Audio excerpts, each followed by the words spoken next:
I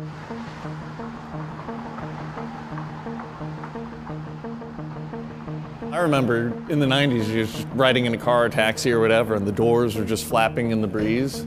You know, I remember seeing that and wondering. Yeah, who lives there? Yeah, or just what it was.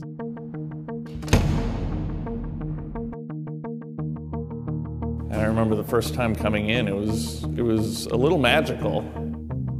It's unlike anything else I'd ever seen in the city.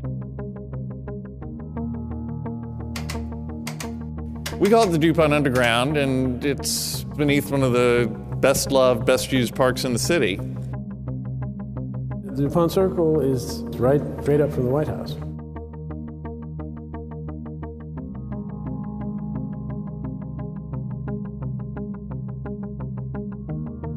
It was built right after World War II and opened in 1949 as a solution to traffic congestion on the Circle. They brought the Connecticut Avenue traffic underneath and at the same time moved the streetcar system underground. Unfortunately, for such a major piece of infrastructure work, it shut down 13 years later in 1962. A number of ideas have been suggested over the years. The curious, such as a columbarium, a place to store the ashes of the dead. They tried a fallout shelter. That was a natural reaction to the Cold War. In the late 60s, there was an idea that it could be a children's playground, but that didn't come through. And so these entrances sat around, and eventually people forgot what they were for. And the city didn't know what to do with it. It was amazing how many people really did not know what was down there. Well, it's a big space, 75,000 square feet, and it's broken up into two stations, one on the east and one on the west, each of about 15,000 square feet, and then the 30,000 to the north of tunnels, and another 15,000 to the south, also of tunnels. There's a funny spot right here where the sound,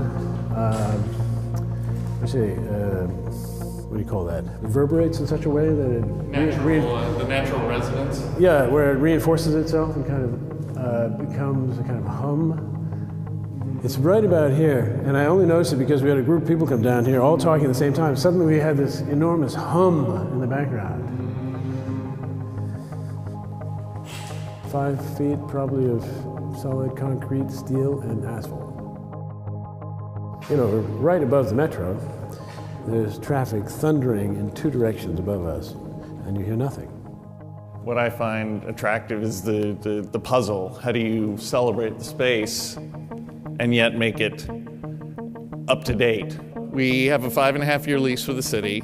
A kind of stress test. This is our proof of concept time.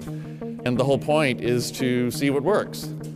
What kind of art works well down here? What kind of events work well down here? There was a lot of skepticism when we started talking about this years ago, partially because of the failed food court on the far side. When you started over 10 years ago, people couldn't even fathom such a thing. The people who came down were horribly disappointed because it looked so bad.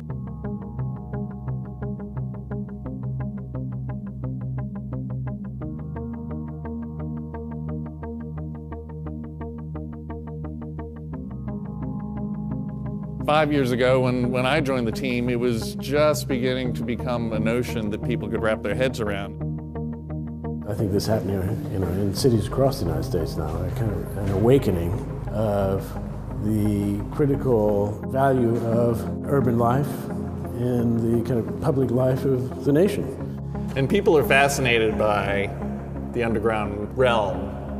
Yes, no question, no question. It's a very interesting psychological imprint that you have to play with. You have to acknowledge what it is. You can't hide what it is. Well, hopefully in the future, when people think of the district, they think of this place as one of those places they have to go to. Lots to be explored. It's an exciting time.